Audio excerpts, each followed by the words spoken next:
So you've heard a bunch about design systems, and you're ready to create one. But where do you actually start?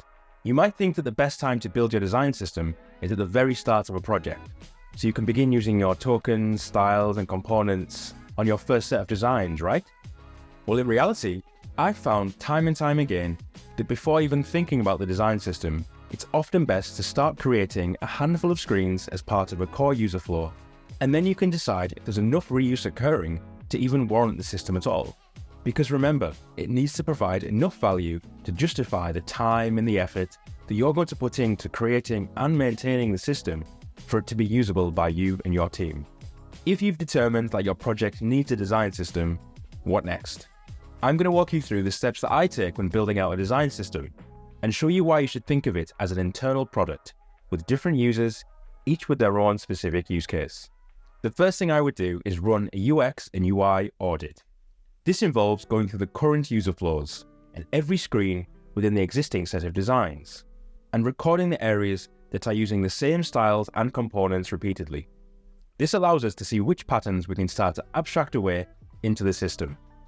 Even if the visual appearance and behavior of the components is not 100% the same each time you spot them, that's fine.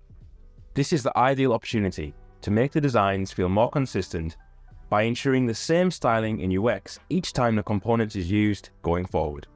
This will all help towards improving the usability and overall learnability of the product that we're designing. Next up, I like to define who will be using the design system. It's not always just designers. And for the design system to be embedded successfully into the product team, most people should have some level of access.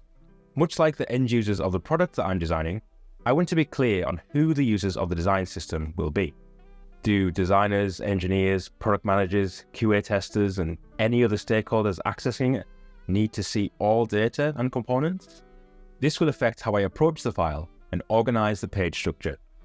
More on that later. Even within the design team, there will likely be a variety of skill levels and prior product knowledge.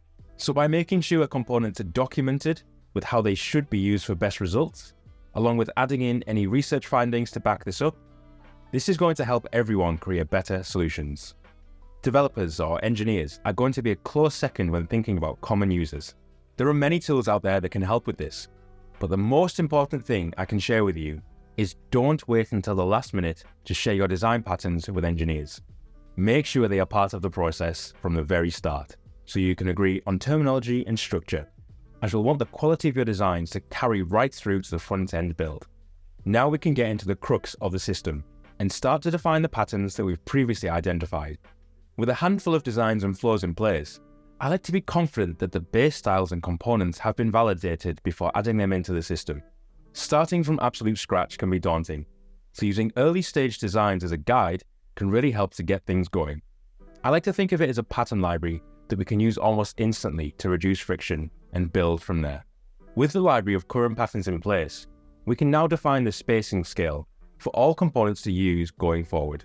My choice is to use the 4-point grid system as a starting point, and select a range of values from within this scale that give me enough scope to support all required scenarios. I found that going in increments of 4, from 4 pixels up to 32 pixels, and increments of 8, from 32 pixels up to 80 pixels, gives us more than enough values to work with, and ensures elements can be placed consistently throughout our designs. Next up, I'll abstract away typography styles. Typography and text styles, along with spacing, are the things that have the biggest impact on the perceived quality of your designs.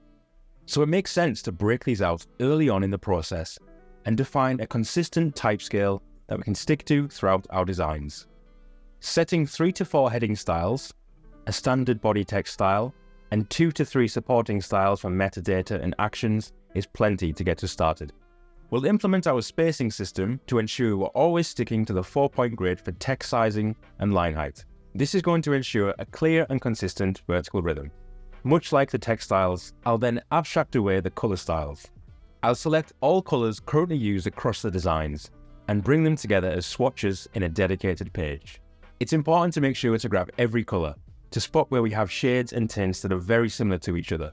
This will bring perfect opportunities to merge them together, reducing the overall number of colors that we have to work with and creating a more consistent feel across the entire product.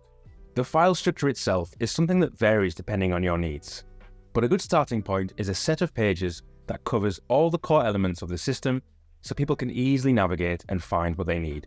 Including an intro page that welcomes people to the file, gives a brief background on the goals of the design system, and tips on how to use it really goes a long way. I might even go a step further and add context to each section within the design system, adding an intro video and relevant links alongside the standard usage documentation people expect to see. Visual callouts against components explaining when, where, and how to use them often goes down well with teams that I've worked with. If you're working with other designers to manage the system, it's important to catch up often and talk about any updates and make sure that changes are rolled out with minimal disruption. If you're a design team of one, of course, this process is much easier to manage. Remember, the design system is a living document and should constantly be evolving as your understanding of product usage grows and updated design patterns emerge. Over time, you'll be updating styles, components, and usage guidelines. This is a positive thing, as it shows you are adapting to the ever-changing needs of your user base. You'll also likely update the structure of the system as you learn more about how it's used internally. It's a good idea to hold regular meetings to gain feedback on how the design system is being used, and make changes that help everyone where possible. I really hope these tips help you, and you can start thinking deeper about your own design systems. I'll see you in the next one.